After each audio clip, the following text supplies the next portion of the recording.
Selamat malam Pak Gusti Kade. Saya panggil dengan Pak Pak, Gusti ya. selamat malam Pak Wicaksono. Baik, agak putus-putus Pak Gusti, tapi saya akan tanya. Pak Gusti juga telah mendengar apa yang kemudian disampaikan bahwa Indonesia bekerja sama dengan perusahaan di Tiongkok, Sinovac Biotech, yang Ya, kemudian mengembangkan vaksin COVID. Ini untuk pertama kalinya mungkin nanti akan segera diproduksi. ya, ya, saya tahu kebetulan saya mengikuti proses itu. Iya, apa yang bisa Anda sampaikan di sini Pak Gusti? Ya, vaksin dari Sinovac Cina atas inisiatif kerjasama Indonesia dengan pemerintah Cina yang iklimnya mungkin kedudukan besar Tiongkok, Indonesia di Tiongkok adalah berbasis vaksin inaktif. Jadi virus yang dimatikan. Ini jenis vaksin yang relatif paling cepat memang dikembangkan. Karena juga yang kedua banyak sekali jenis vaksin yang sudah di approve atau diedarkan, dipasarkan di dunia. Jadi tipe vaksin ini termasuk tipe yang sudah paling lazim kita kenal, baik pada manusia, umumnya pada manusia dan pada hewan. Dan Ya. kemudian protokolnya memang vaksinnya vaksin inaktif. Jadi saya kira ini bisa menjadi peluang, apapun vaksin yang ada itu akan bisa menjadi peluang untuk diterapkan di negara kita. Barangkali itu yang saya bisa sampaikan. Peluang, Anda menyatakannya sebagai peluang ketika kemudian nanti diproduksi, apakah kemudian bisa langsung didistribusi kepada, saya harus katakan secara ekstrim, seluruh warga Indonesia? Ya, pertanyaannya adalah memang vaksin tipe ini mempunyai kelemahan, yaitu upscaling-nya atau produksinya itu harus agak sulit diproduksi dalam jumlah besar. Itu salah satu kelemahan daripada vaksin ini. Kelemahan yang kedua adalah perlu vaksinasi ulang untuk kemudian bisa memberikan kekebalan yang baik pada orang yang divaksin. Ini yang mempunyai kelemahan, sehingga apakah mampu nanti, hitung-hitungan saya itu 70% penduduk Indonesia minimum harus divaksinasi. Jadi 70% itu setara dengan hampir 190 juta orang. Ya. Dan perlu 2 dosis, itu berarti setara dengan 380 juta dosis. Nah, kalau itu kemudian hitung-hitungannya baru bisa dicapai dalam 1 tahun, berarti dalam 1 tahun baru kita akan mencapai kekebalan yang cukup untuk Secara bertahap ya? ya, kekebalan yang cukup. Ini yang menjadi kendala utama dari vaksin jenis ini.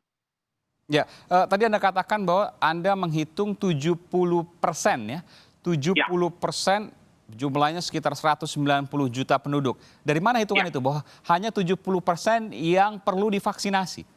Ya, begini, hitung-hitungannya adalah apa yang disebut dengan kekebalan kelompok atau kekebalan penduduk untuk bisa menciptakan angka reproduksi virus itu di bawah 1, itu diperlukan minimum itu 50%. Jadi minimum ideal itu di atas 70%. Itu idealnya dengan asumsi kalau 70% divaksin dan kemungkinan kegagalan mungkin 10%, maka masih kita akan memperoleh angka kekebalan di atas 50%, Oke. dan itu cukup untuk mencapai apa yang disebut dengan kekebalan kelompok atau kekebalan penduduk. Hanya masalahnya, sekali lagi, ini jenis vaksin yang perlu vaksinasi 2 kali, tidak cukup dengan 1 kali vaksin. Itu dan kemudian yang kedua adalah kapasitas produksi harus demikian besar untuk memenuhi 380 juta dosis itu tidak dalam waktu 1 tahun, kalau bisa dalam waktu 3 bulan atau 6 bulan, sehingga kita segera bisa aman dengan COVID, karena sebagian penduduk sudah akan menjadi kebal. Baik, jadi dengan hitung-hitungan tingkat kekebalan minimal maka harus 70% setidaknya. Tapi kalau seandainya bisa harus 100%, bukankah begitu? Ya, tentu ideal tentu 100%. Tetapi ingat Pak, bahwa teknologi vaksin itu kita tidak pernah mengatakan mencapai 100% protektif.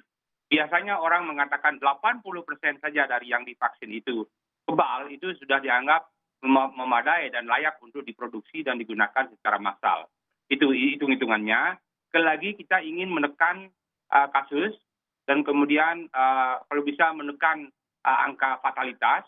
Sehingga nanti setelah vaksin ini ada, mungkin harus diprioritaskan siapa yang dulu pertama memperolehnya, kemudian siapa yang belakangan memperolehnya. Karena tidak mungkin mencapai produksi 380 juta dosis dalam waktu 1 bulan atau 2 bulan. Betul, Sangat tidak betul. mungkin.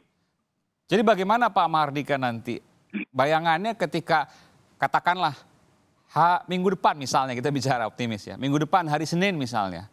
Ya, Vaksin itu jadi dan bisa diproduksi massal. Bagaimana publik bisa membayangkan? Karena ini hal yang berbeda. Kita sedang wabah tapi kemudian ada produksi vaksin yang memang ternyata terjadi, diumumkan. Lalu bagaimana distribusinya? Saya agak sulit untuk membayangkan itu.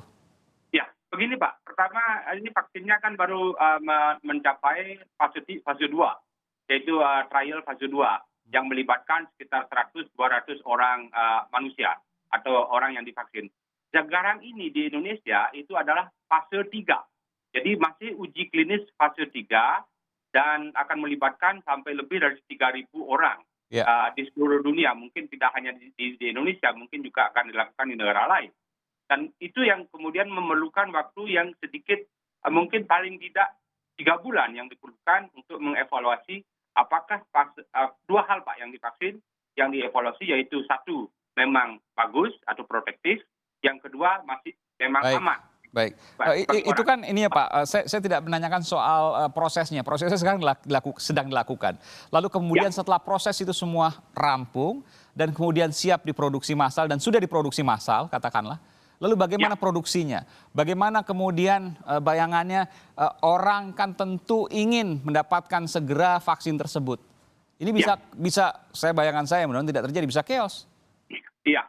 Oh, ini tentu saja kita bisa prioritaskan sekarang siapa yang paling rentan untuk yang paling rentan terhadap infeksi COVID yang ganas atau yang fatal. Itu yang mestinya diprioritaskan, yaitu para orang tua dan kemudian para nakes, tenaga kesehatan.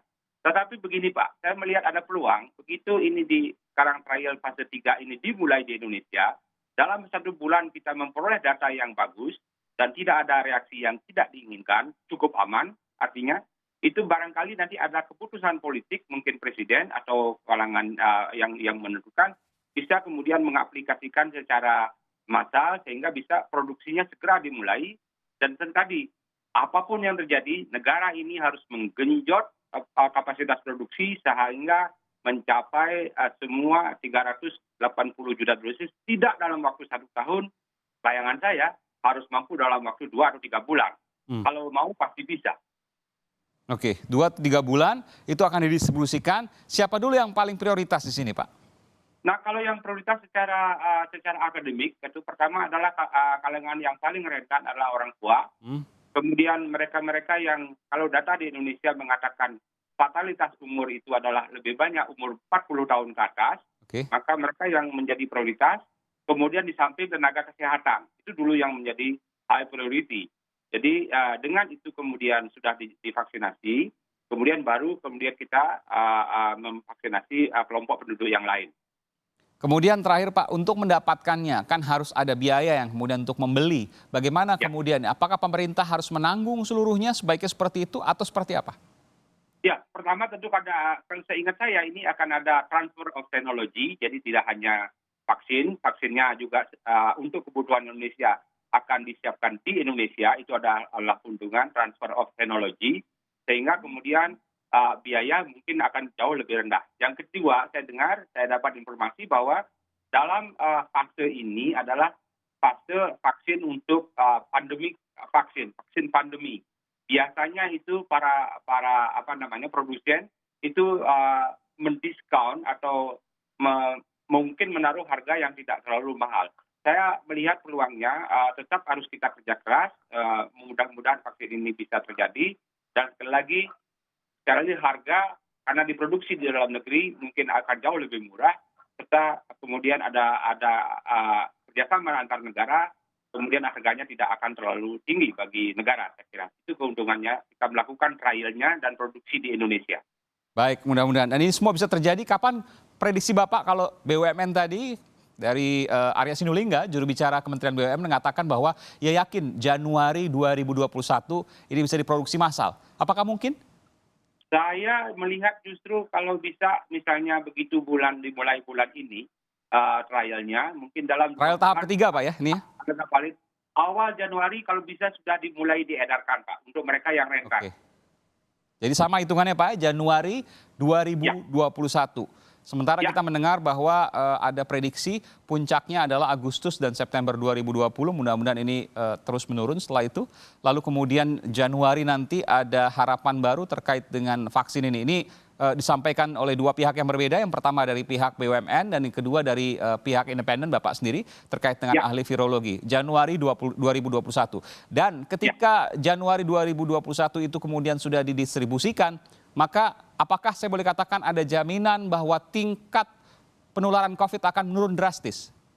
Ya, pertama begini Pak, jadi saya belum memperoleh data clinical trial mereka sampai sekarang belum saya peroleh. Itu dulu. Jadi harus kita pantau datanya. Datanya lah yang kemudian hasil trial yang ketiga ini juga akan memberikan kita informasi jaminan apakah kemudian memberikan protektif atau bagus. Dan yang kedua aman, itu dua hal. Jadi baik dan aman Ya. itu bisa dicapai dengan mungkin 1-2 bulan kita bisa peroleh datanya. Maka kalau itu kita peroleh maka hasilnya pasti akan baik dan ketika digunakan untuk masyarakat. Dan kalau sudah divaksin 50% saja orang kebal, maka angka penularan virus COVID sudah dapat ditekan sangat rendah. Ditekan dengan signifikan. Baik Pak, mudah-mudahan itu menjadi harapan kita sama-sama Pak. Januari 2021 mudah-mudahan tidak mundur lagi atau bahkan lebih cepat. Terima kasih Pak Gusti Mahardika, ahli virologi dari Universitas Udayana di Bali. Terima kasih atas Terima informasinya. kasih. Selamat malam.